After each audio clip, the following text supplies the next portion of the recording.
سمجھ لیں کہ قرآن اور نماز سکون دینے کے لیے نہیں ہے، بہت پریشان کرنے کے لیے ہے۔ یہ اصل میں ہم نے نماز کو کوئی عملیات قسم کی چیز سمجھا ہوا ہے کہ جب بے سکونی ہو، ڈپریشن بڑھ جائے نماز پڑھے۔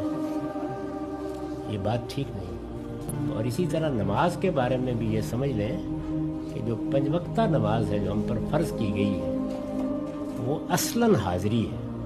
اس میں خشوع میسر آ جائے تو اللہ کا شکر کرے، اس کی اصل اطاعت ہے۔ بس وقت آ گیا ہے، مجھے حاضر ہونا۔ اس میں تقاضے 2 کیے گئے ہیں، یعنی وقت کی، اس کے آداب کی حفاظت اور اس پر دوام۔ بنیادی تقاضا یہ ہے۔